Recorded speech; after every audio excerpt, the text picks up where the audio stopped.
Hello guys, welcome back to my another mini blog. তো আজকের ব্লগটায় তোমরা প্রথমে দেখতেই পাচ্ছ যে কি সুন্দর একটা ওয়েদার। আর আমার বাড়ির সামনে এটা যেহেতু পুকুর ধার, আর এখানে প্রচুর গাছ আছে, তো সবসময় পাখিরা এখানে ডাকাডাকি করেই। তো যাই হোক, আজকের ব্লগটা হচ্ছে আমার গার্ডেনিং নিয়ে। এই যে নতুন নতুন গাছগুলো দেখতে পাচ্ছ, এইগুলোই বসাবো আজকে। আর এই গাছগুলো তো আগে থেকেই ছিল, তো যে গাছগুলো নিয়ে এসেছি ওগুলোই আজকে বসাবো। তো তাই আজকের ভিডিওটা এটা নিয়েই হবে। যাই হোক, তো প্রথমেই আমি ছাদে চলে গেছি আমার সরঞ্জাম নিয়ে। আর এখানে আমার কানে হেডফোন, আর আমি গান শুনতে শুনতে কাজ করতে খুব ভালোবাসি, যে কোনো কাজই যাই হোক।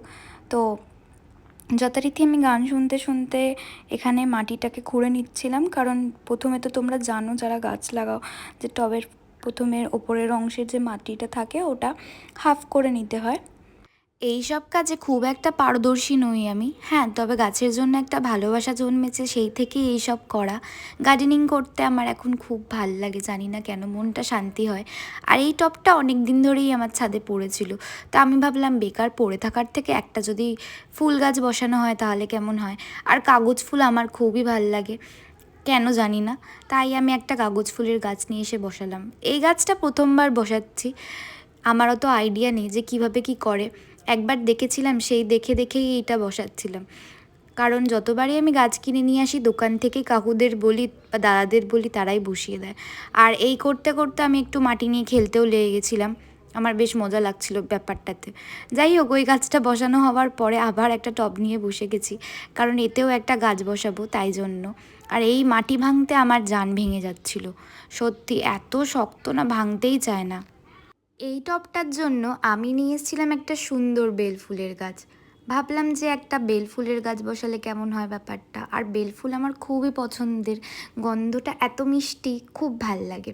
তো তারপরে আমি মাটিটা ভেঙে ভেঙে পাশে ঢেলে রাখলাম, আর তারপরে গাছটা বসিয়ে দেবো। তার আগে শুনে নাও তোমরা একটা সুন্দর ভয়েস।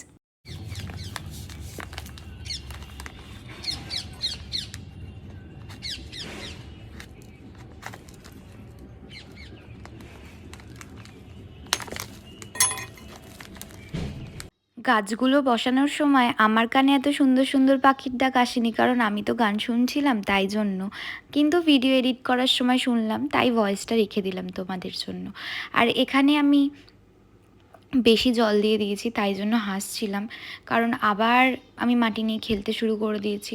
এই বাচ্চা বুদ্ধিগুলো আমি চেষ্টা করছি চেঞ্জ করার, কিন্তু আমার যাচ্ছে না। তো কি করব, যাই হোক, যতই সিরিয়াস থাকার চেষ্টা করি না কেন আমি পারি না, কারণ আমি এরকমই, আমার হারকাতগুলো তোমরা দেখতে পেয়েই যাবে আমার ভিডিওতে। তারপর তো গায়ে জোর নেই, এখানে এই মাটিটা তো ভাঙতে পারছিই না, তো ভাবলাম একটু জল দিয়ে নরম করে করে আস্তে আস্তে ভাঙি। আর আমার সত্যি বলতে একটু ভয়ও লাগছিল, কারণ আমার গাছ বসানোর এক্সপিরিয়েন্স একদমই নেই, আমি প্রথমই করছি। তো যদি গাছটা মরে যায় তাহলে আমার খুব খারাপও লাগবে, ওই জন্য আস্তে আস্তেই করছিলাম। তারপরে একটু একটু করে মাটি দিয়ে দিয়ে আর আস্তে আস্তে খুব হালকা হাতে চেষ্টা করছিলাম করার কাজগুলো। আর এখানে আমার ফাইনালি গাছ বসানো কমপ্লিট। প্রথম দুদিন আমি ভেবেছিলাম নিজের চোখের সামনেই রাখি, যাতে ঠিকঠাক থাকে গাছগুলো। আর বিকেলে বেরিয়ে গেছিলাম একটু ঘুরতে, আমি আর আমার বান্ধবী দুজনে মিলে একটু খাওয়া দাওয়া করতে আমরা চলে গেছিলাম স্টেশনে। আর নিজেদেরও দেখিয়ে দিচ্ছিলাম যে আজকে আমাদের কেমন লাগছে। যাই হোক, তারপরে খেয়ে নিলাম চিকেনের কটা আইটেম আর একটু ঘুগনি, আর ফুচকা খেয়ে আমরা চলে যাচ্ছি বাড়ির দিকে। টাটা।